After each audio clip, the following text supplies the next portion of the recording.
Lynn Cullen live in 1 minute.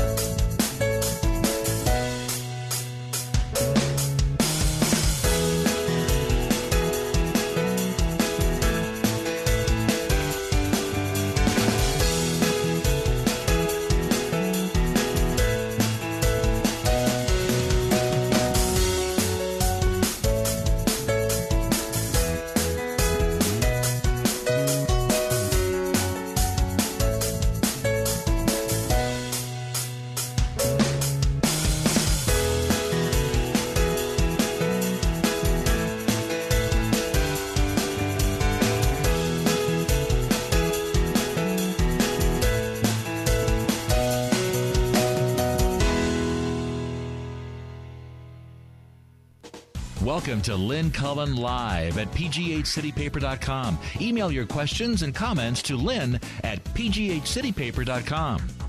Well. You know, I almost choked on attempting to speak while also attempting to swallow can lead to potentially embarrassing kinds of things, but it's narrowly averted. Hi, how you doing? We've made it to yet another Friday. I should point out, I will not be on 4802 this evening. I have other things I have to do. You know, I was at an event last night to raise money and awareness for an organization called Amachi Pittsburgh. I have had the head of Amachi on this program before.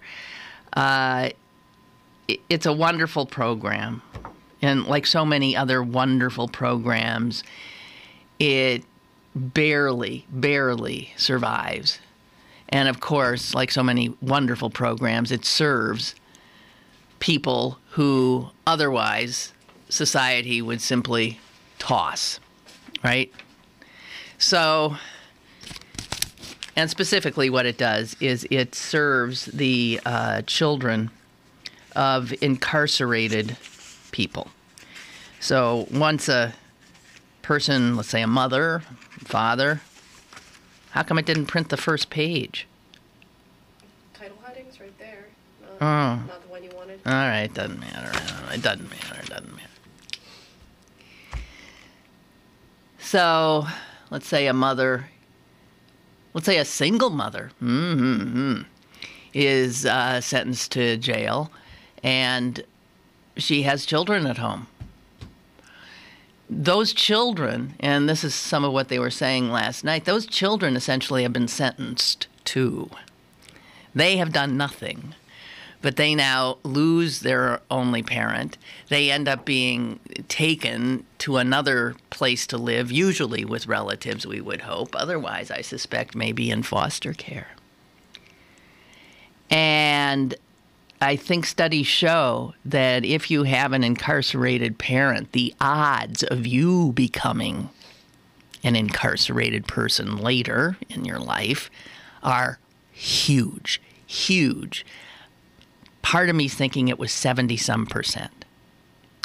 So what Amachi does is they provide mentors to these kids, one-on-one. And obviously a program like that requires volunteers. Mentors don't get paid. So it requires a person willing to spend as little as 1 hour a week with a child and help to provide some measure of guidance or love or whatever, just fun maybe. And so some of the mentors were there, and some of the kids were there, and some of the kids who are now grown were there. And there's no way to listen to these stories and keep a dry eye. And there's no way not to be blown away by the people who stand up and say, let me help. You know, we're always screaming and squawking on programs such as this and in our regular lives about how everything's wrong. I've been saying it, can't even bear to read the papers anymore. Everything is a disaster. And I recall myself saying just a few weeks ago that I've decided you can go insane trying to feel responsible for all of these things. Well, I've got to do something. What can I do? Little old me. I'm supposed to stop Ebola. I'm supposed to stop ISIS. I'm supposed to stop the killing in the streets. I'm supposed to... What the hell am I supposed to?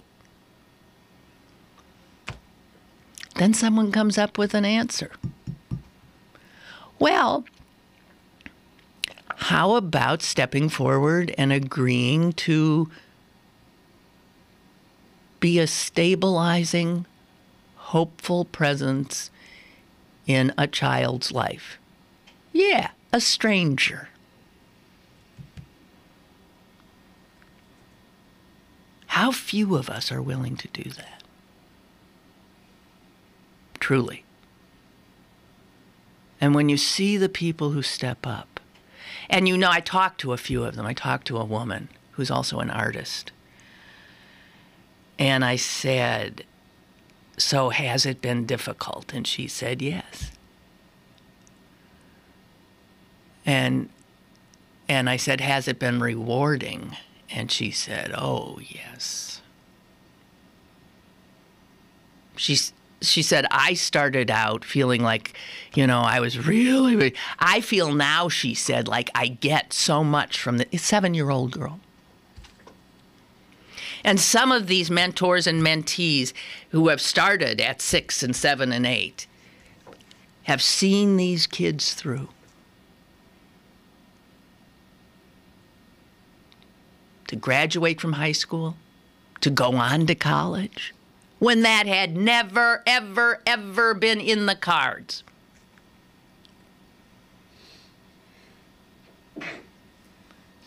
I talk to people all the time who feel lonely. I talk to people all the time who feel isolated. I talk to people all the time who are down in the dumps. And I wonder, why the hell don't they just reach out? And in this case, reach out and take the hand of a child.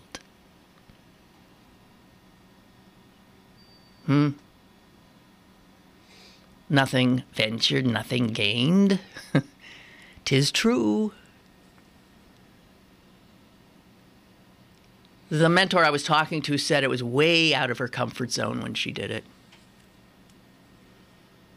It would be out of mine, too. And whenever we venture way out of our comfort zone, invariably on the other side is personal growth and great, great satisfaction. Why don't we do it? Isn't that something? I'm always squawking about how we're all a bunch of scaredy cats. Ebola! ISIS! Ah! But we're even afraid of a small step that no one else even has to know we're taking. Just this small little step. I'm going to call up and say, I would like to be a mentor.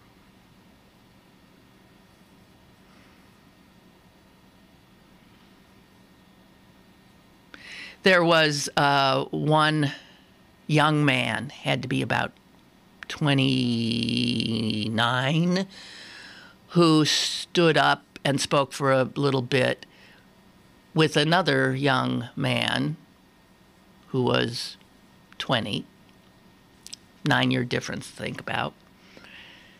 One was a mentor, the older. One was a mentee. And the mentee spoke so... I mean, it just blows your mind.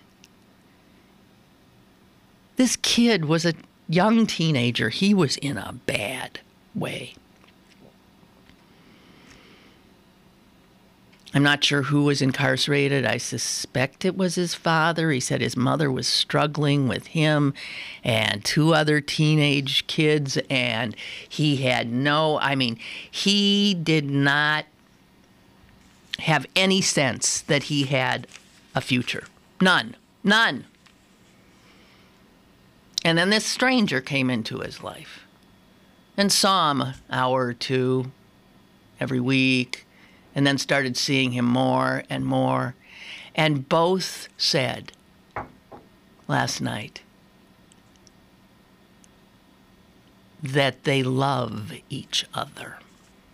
The older said, I have a brother. He's older than me, and I'm frankly not close to him.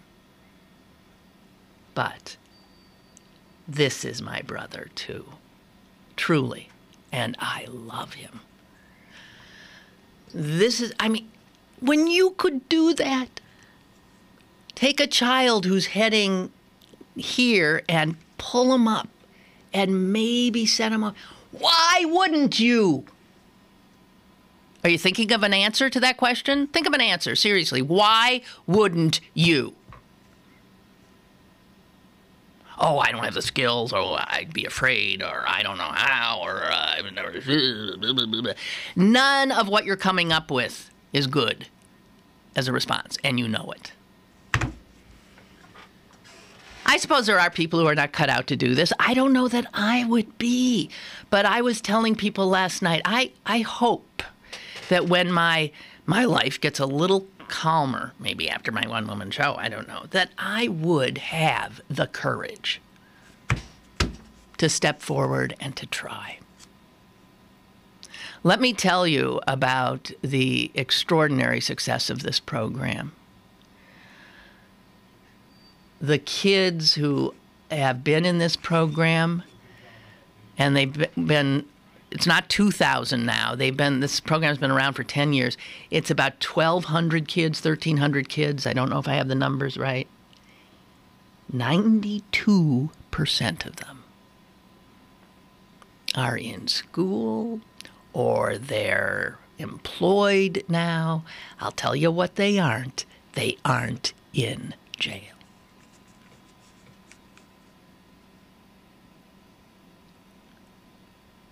What was the great philosopher or religious leader or something who said, he who saves one person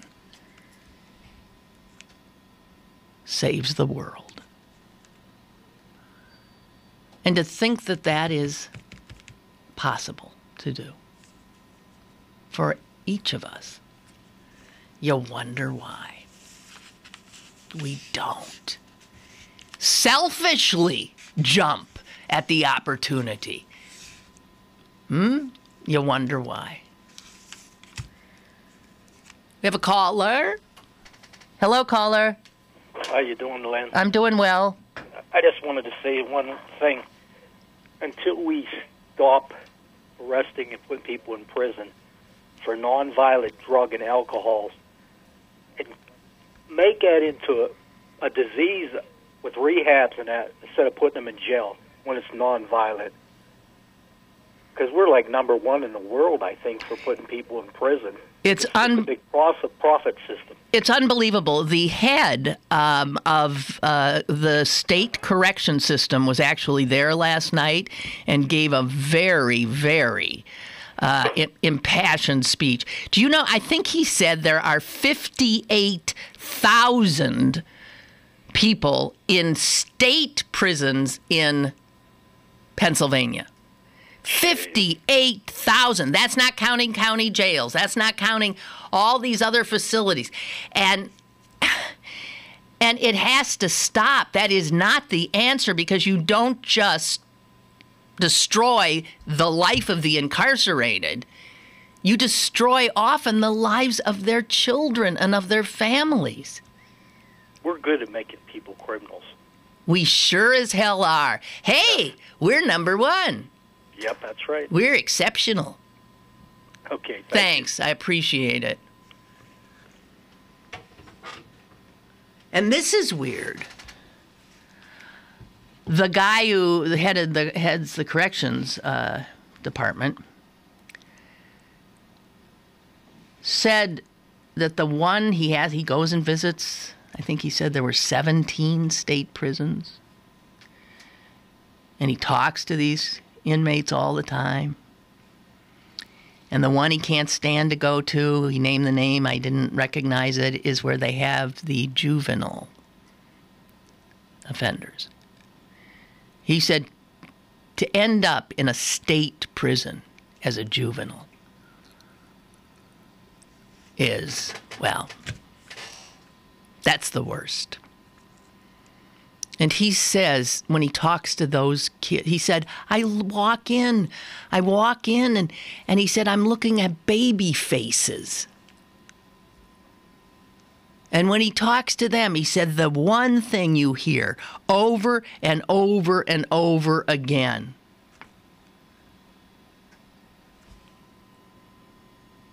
is this almost indifference to their own lives, because there had never been any expectation that they would have a life. They didn't expect, and he said this, they did not expect to live past the age of 25. And what's unbelievable is, so I'm reading the local newspaper today, and there's Tony Norman's column.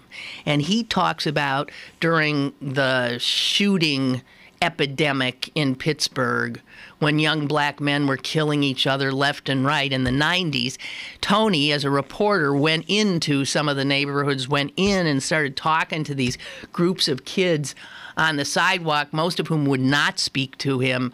The few who did, when he asked them what was going on, he said they looked at him like he was some kind of an alien. Like when he talked about, what are your hopes? Well, where do you see yourself? He finally said they didn't even understand the word hope. There was no response to that.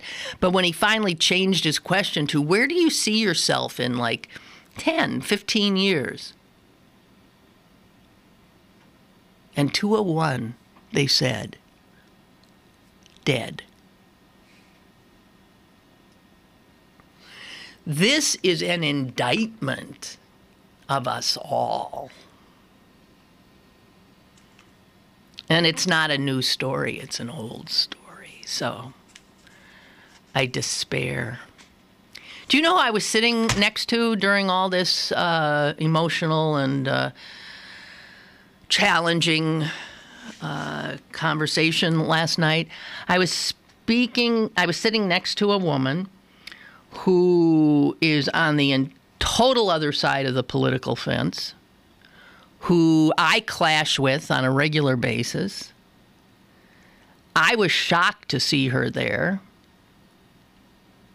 I think I talked about her earlier in the week because she's a regular on 4802, and that's County Councilwoman Heather Heidelbaugh. She's the one who had said on the show, I'm ashamed of you.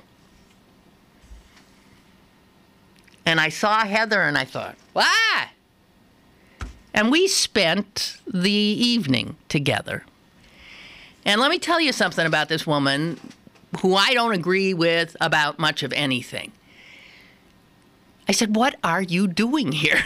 And she said, well, you won't believe this, she said, but I spend every night out at some event like this. And she said, often they don't know I'm here. Often she said, I want to hear what's going on. I want to learn. And she said, and I don't just go to what you think I would go to. In fact, I go more often to what you think I would not.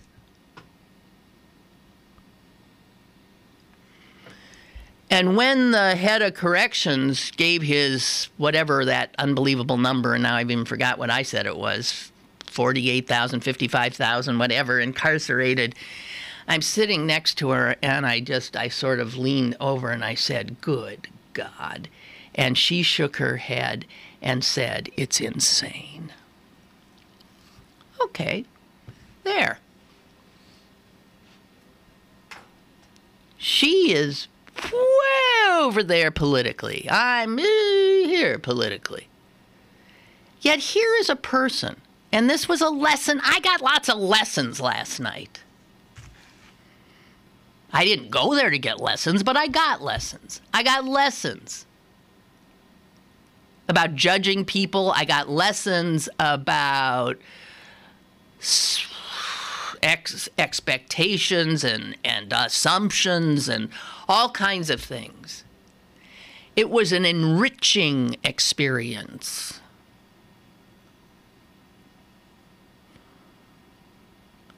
It has stayed with me. I had no intention of talking about this today, but clearly it has stayed with me. And I had that experience last night because I did what?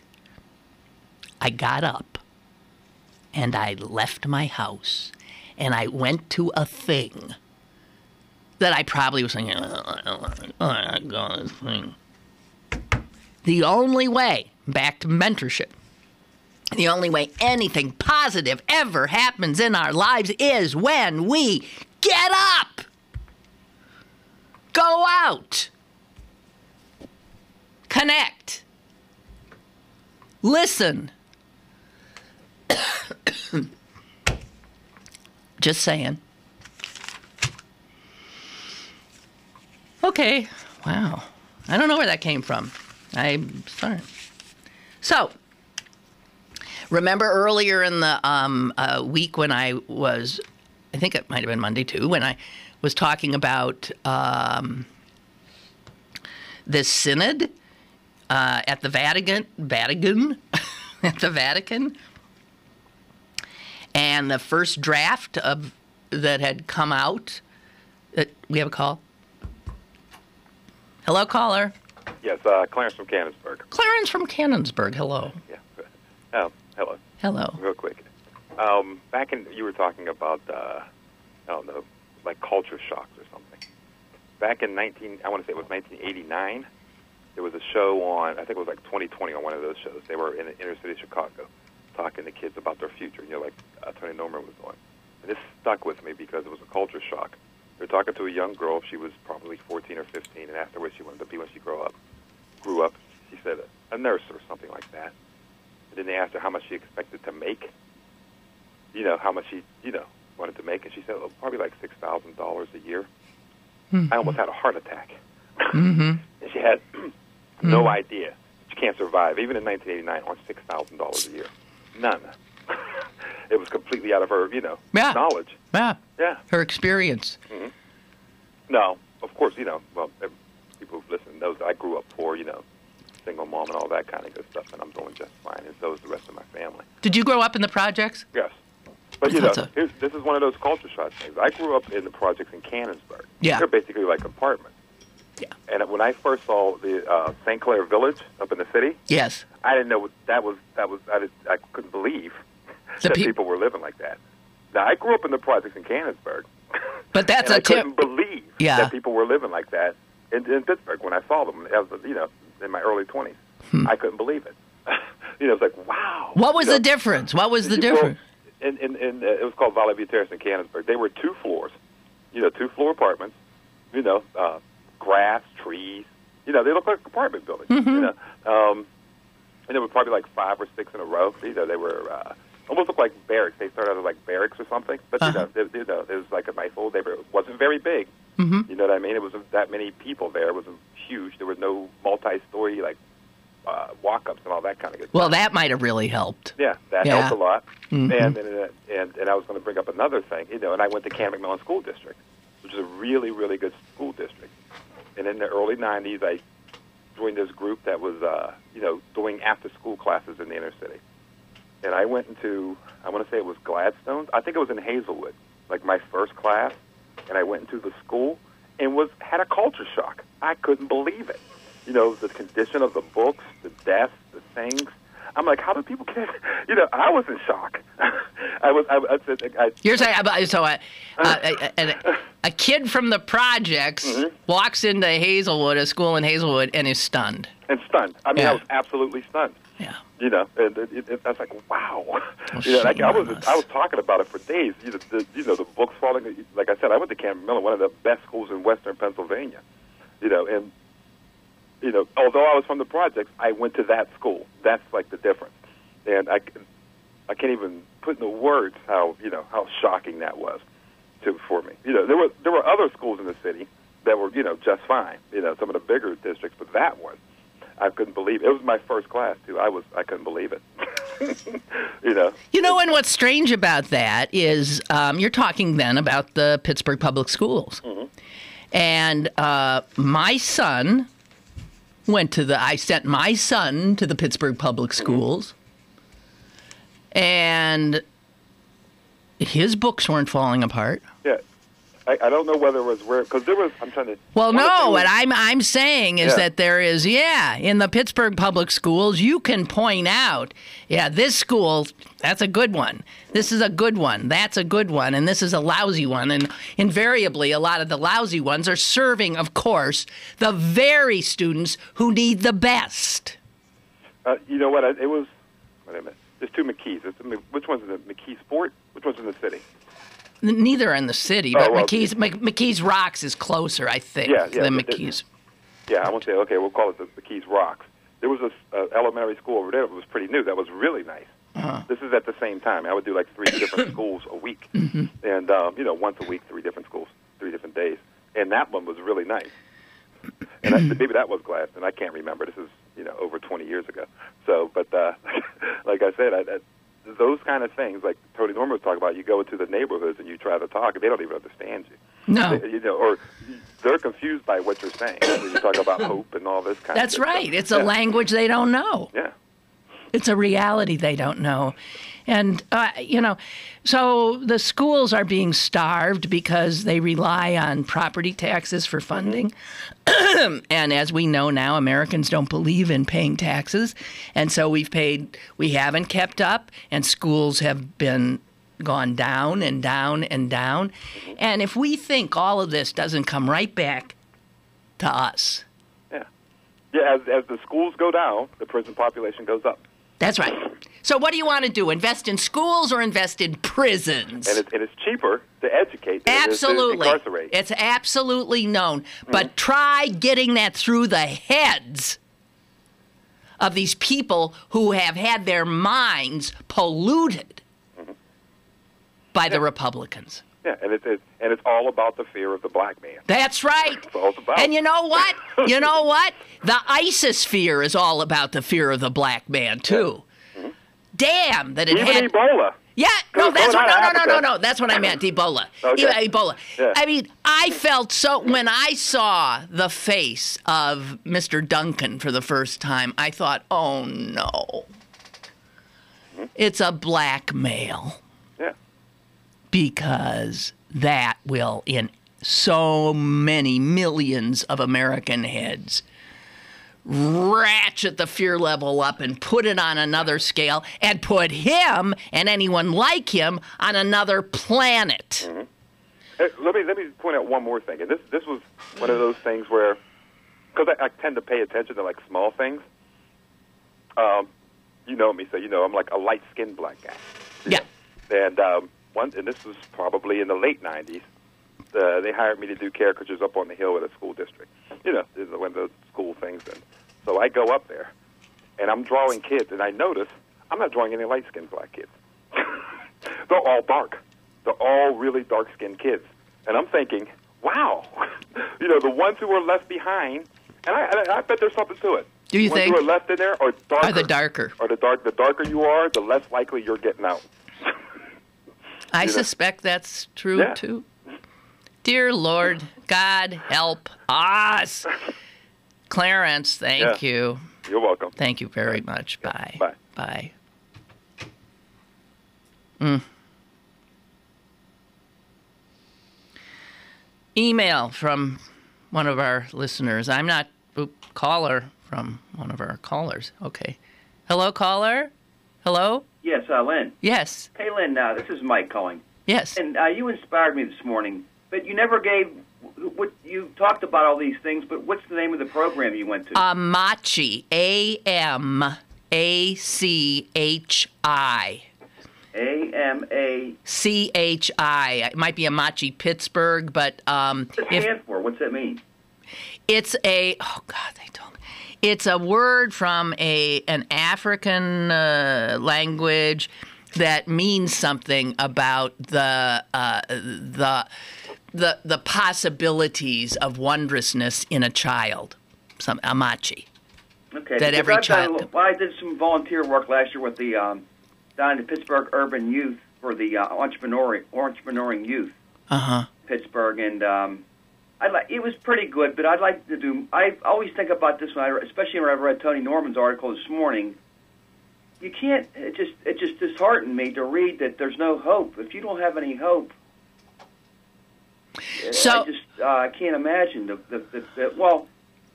I'm a white guy. If I was a black person, a black young youth, I don't know what I would.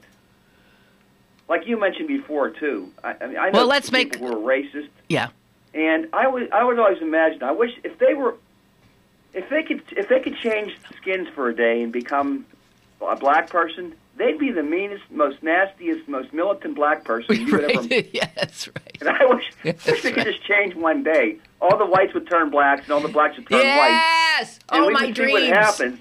And you would see, it was like, oh my God, this is. And another just little brief story. I go to Jamaica quite often, or I've been there. I'd like to go back again. But my wife and I were there about 7 years ago, and we don't stay at the resorts. I mean, stay at the resorts, you might as well. You're not in Jamaica. Not in Jamaica. We go to the small places that are where the people live, and we were going up to the mountains, and we had to stop over get some pop at this one place. And in Jamaica, they're very dark skinned, a lot of them, because you're close to the equator. The pigments need to be darker. Mm-hmm. Oh, it is. But we were the only two white people there, and surrounded by the whole neighborhood the whole place was black. And it just felt like, now I know what it feels like to be a minority. But I didn't feel frightened or nervous. I just felt like... Well, you got put in your place because, I mean, it's good to feel like that. It's good to get out, again, of your usual perspective. It is. And and one of the greatest compliments I've ever got is, when I go to Jamaica, they said to me, welcome home. And I feel like, I always tell everybody this, my kids always said, Dad, I'm sick of hearing about the story. But it's because I would say, this is where my roots are. Yeah, oh, wow. But I feel affinity to the country. If you've ever been there before. I have not. Lynn. Okay, I will. I'll be on my bucket list. But don't go to the resorts. No.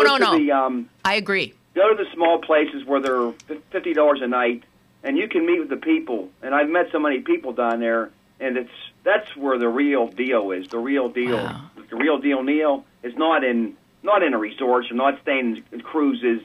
No. Just skimming by and just. No, you're absolutely right. Hey, can I give you? The heart of that's when the main, and they'll treat you, and they'll open up. And I'm a curious person, so when I go to these countries, I like to find out what's the heartbeat. I don't want to know. Yeah. Be served drinks and sitting, drinking Mai Tai, sitting on a beach where everybody's treating me like a god, white slave master. Right, right. Good for you. What up? Good for you. Hey, listen, the website is amachipgh.org. AMACHIPGH.org. Okay, I will. And it's you'll learn a lot on there. They're headquartered at Station Square, and I don't know if you can write anything down. I do have a phone number as well. I have a pen and paper here. Great, 412-281-1288. Thanks, Lynn. I'll talk to my wife about this, and I think I know my wife would be a great mentor for some. She's the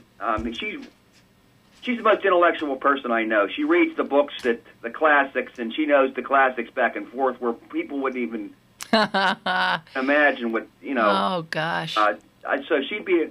I'm just a dummy, but I'd like to if I can help You're anybody. You're not a dummy. I can tell from your heart you would be an incredible mentor. Hey, contact them. You gladden my heart. You gladden my heart. Thank you. Thanks, Lynn. You have done the same. Okay. Bye-bye now. Bye-bye. Oh. AMACHI PGH, Amachi Pgh.org. Email. I'm not sure, but even if I wanted to, regarding mentoring, I believe I would be prevented just because of my sexuality. The same way I'm prevented from donating blood simply because I'm gay. I'm 56 years old, and I still don't have the same privileges that straight people do, and I'm wondering if I ever will in my lifetime. You know what I'm going to say to you? Well, first of all, it's going to sound harsh. Get over yourself. The children that I saw last night, you got a lot more privileges than they do. I'll tell you that right now. So if we're on some kind of if we're ranking, and let me tell you one other thing. One of the mentors there that I knew used to be a reporter for the Post-Gazette. I was shocked to see him there. He's already mentored one. He has taken on a second, a younger brother. I walked up to him afterwards, and I'm telling you this because he's gay. Gay doesn't mean anything to them. If you're going to use your sexuality not to step up and go over there, feel free. But it's bullshit, okay? He's gay, and he's mentoring two. The younger kid he took in was there, and he's chewing gum and looking tough. And I'm thinking, there's no problem here. No problem. Because later on, we were all dancing. They made up a dance called the Amachi Pgh or something. And we're dancing, and I'm dancing next to that kid who looks so fierce. He looked like one of those young black kids that white people are just scared to death of. And he and I ended up right next to each other like this. With Heather Heidelbaugh. God! It's wonderful. Ooh, and not only that. So guess who else was there last night? And got my picture taken with him. He's on. I always had a crush on him, but my God! How can a man age? He's my age, I think. He looks younger than he looked 40 years ago. He's so gorgeous. Mel Blount, former Steeler. Good God Almighty, always wearing that cool cowboy hat. Oh my God, tall, thin, gorgeous. Just gorgeous. So I said, hey, you remember me? And he had this blank look. I said, I'm a lot older, Mel. I said, I was down at your homestead, family homestead in Vidalia, Georgia, way back in the early 80s. Now, do you remember? He said, oh, my gosh. Lynn. I said, yes. And I told him a story that I'll never... Did I tell the story yesterday about the hand phone, the whatever that was? He, at that time, we were standing in the Savannah airport, I think. I can't remember where. I don't know. We flew. I don't know. I wasn't sure what airport we went to because then we got in a rented car. We drove. I don't know.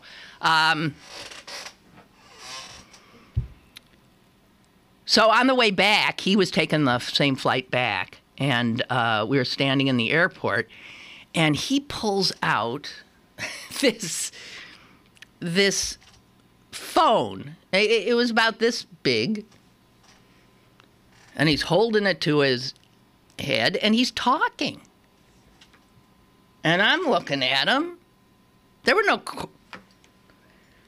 That is the first time I ever saw a phone that was not attached to a cord. I had never seen such a thing. And neither had all the other people in the waiting area, because everybody was staring at this gorgeous, tall man with that big, huge phone. And I went up to him and I said, what the heck? What is that? He said, this is the wave of the future. So I reminded him of that story. We were laughing so hard. He said, God, you remember how big that thing was? I said, yes. Oh, God. But he was going into business with it. He was selling those phones. And he said he made some money till the big boys came in and just squashed him flat. Because he said it turned out the money wasn't in the phone. The money was in the system that the phone accessed. And he said, that I didn't have. I said, yeah, so you're... But, anyway. So back to what I was saying at some point about the Vatican report. Remember how excited I was? I was saying, oh, my God, listen to this. They're saying welcome the homosexuals and welcome people who are divorced and welcome all these people and don't judge and be nice to. And these partnerships, these marriages can be wonderful, positive things. Remember that? I read these things to you and we were just dumbstruck. All right. Now you want to hear the rest of the story? Well, it's not the rest of the story. It's just now the next step. As I said, that was not a final thing. That was like a first draft. Well, that first draft went back into the hopper, and I guess all these cardinals and others are sitting around in language groups so that those who speak English are working out their English language version, and those who speak Italian are doing this one, and blah, blah, blah, blah, blah. Well, guess what? There was such a hullabaloo and a cry after that first little thing came out that we knew there would be pullback. Listen to this. And this is still not a done deal, but listen to this. This is just the English that came out of the English-speaking group.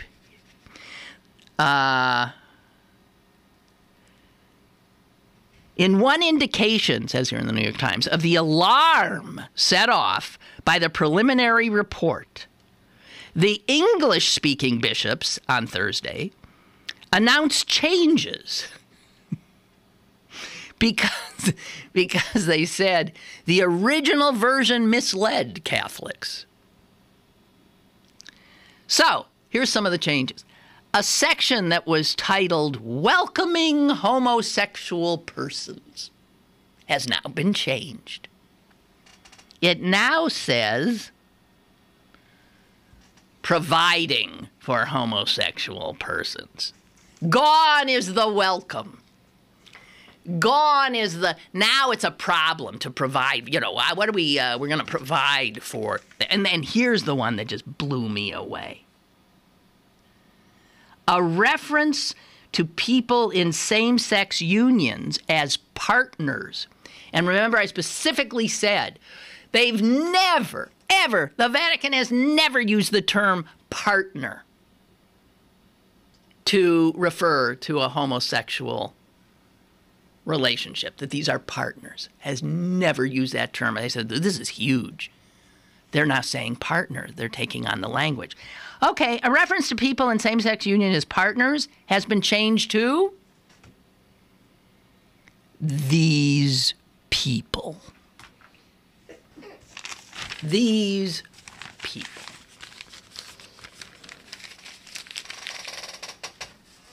We cannot dare speak their name, apparently, now. So if you are all going nuts and thinking, oh, wow, this is incredible, forget it. There'll be great pullback. I don't care what Francis wants. Wow. So, few other little items that I have here.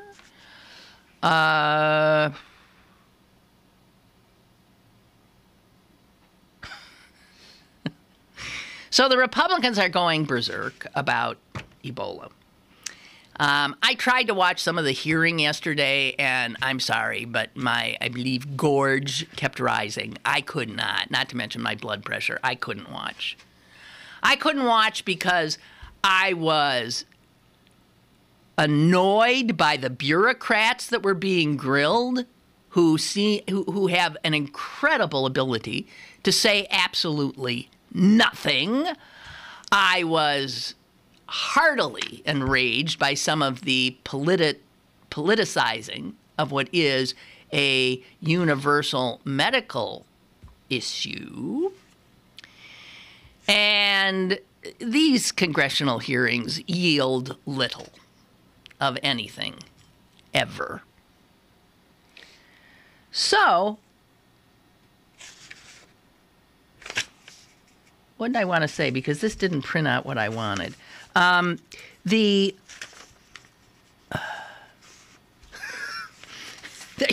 You can't make this stuff up. Okay.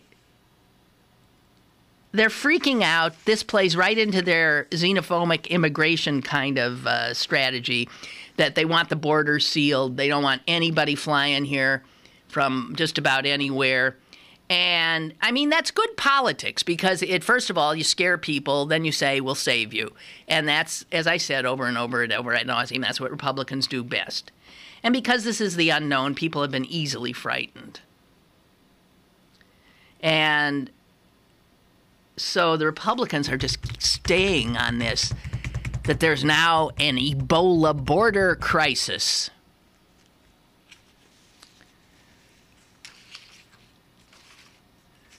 And I've told you how Rush Limbaugh has said that this is payback, that Obama wants these people to come in and infect us, that this is a payback for slavery. The president now is called President Ebola by a whole ton of people. I told you this is not what I wanted.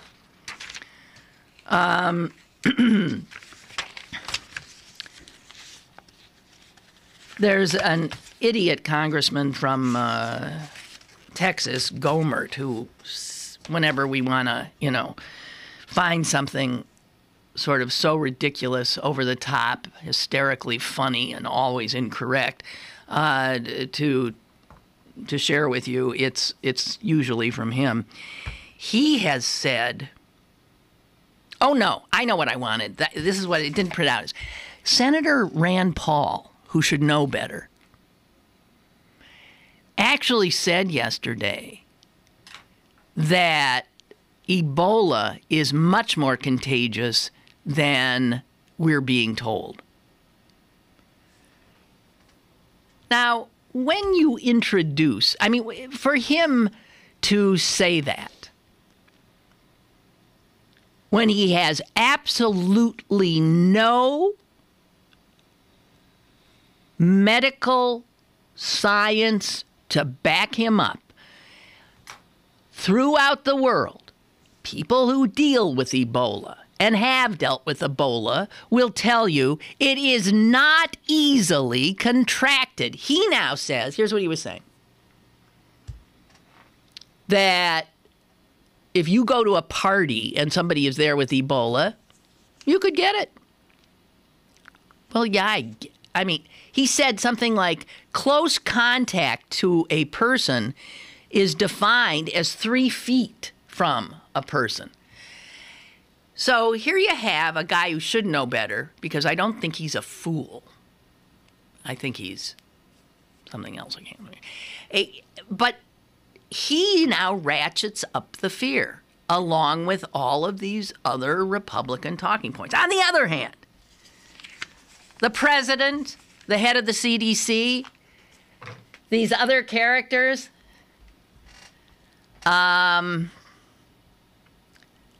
I don't think they're being very impressive. Do you?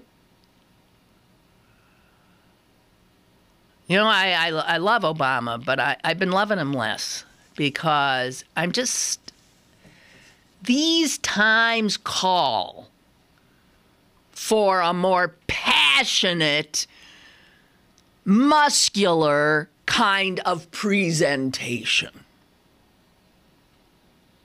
And his tone never changes. And it just all seems like, and now, what did you have? You had, a week ago, Republicans calling for the appointment of an Ebola czar. And the White House said, nah, come on, just add another level of bureaucracy. We got all this stuff right here. I thought, yes, fine. Now we hear the White House is considering appointing an Ebola czar. So you see this White House seemingly, I don't know, they seem really slow and tone deaf and behind the curve. They do. I'm not saying they are. I keep saying seem. And this is what this president doesn't seem to understand, that the perception, the public perception of his interest, his concern, his government's concern is huge and is more important than anything he might be actually doing. I don't have a lot of faith in these people. How do I have faith in a CDC that let that woman fly out of Akron? Seriously. And now we hear that another healthcare worker from that Dallas hospital is on a cruise ship.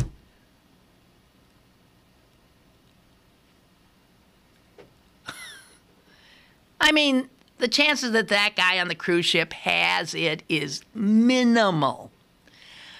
But these times call for an almost excess of the appearance of zero tolerance kind of thing. You have any chance of having that, you don't go out. Sorry, quarantined. There just seems to be a lot of incompetence around, especially from those that we want it from. I hate to add the CDC, but I don't feel as... When they came out initially and said, don't worry, we can stop this in its tracks, I took them at their word. I didn't panic. I didn't get scared. But now you see, they bumble a lot. They have not done the right thing. They have not been forceful. And then you see down the stream that, like, hospitals who supposedly are supposed to be ready to do this, and this is one of the best hospitals in Dallas. It is. It's where all the rich people go. It is one of the best. What does that tell you about our healthcare system? Now we're learning that our hospitals are places that are totally screwed up. I mean, I found that out the hard way by ending up in one of them in May. Right? I told you about the extraordinary incompetence I witnessed and indifference I witnessed and lack of protocol I witnessed at one of Pittsburgh's great hospitals. UPMC. I don't know. So I have to tell you, you get the sense nobody's minding the store very well. They might be minding the store. They think they're minding the store, but they're not. Again, I also want to say, the ability of people to freak out is just unbelievable. I mean, really, am I worried I'm going to get Ebola? Am I worried my child's going to get Ebola? No. Because we will get this right, and we will stop it. And then I wonder about all those Republicans at that committee and whether they were on the committee or not saying, to essentially build a wall around West Africa and don't let anybody there get out and come here. Let's think about that for a moment. What they're saying is, we're willing to let pretty much the populations of Liberia, Guinea, and all those other places, just going to have them wiped out. Better than even one American dying. Those black people that bad things are always happening to over there, why should we let them in? And that is so stupid. Not to mention, it doesn't pass moral muster. They require the aid of others to stop this.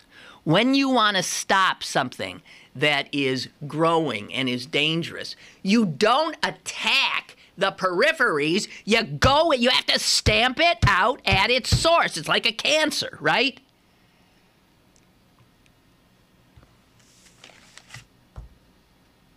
We can't seal up West Africa. Would anybody go in if we did? Would any care workers go in knowing they could never get out? How would supplies get in? What happens to the planes that land there? I mean, it sounds great if you're scared. But it is not rational public policy.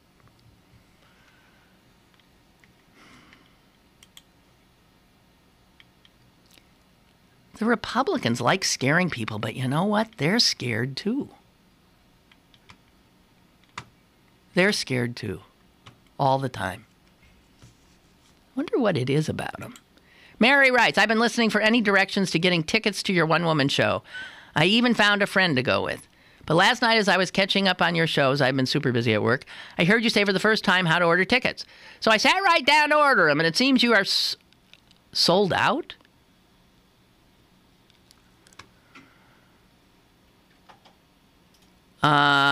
You need to call Planned Parenthood of Western Pennsylvania. I don't know what else to tell you. A number of friends of mine have done it on the website, ppwp.org.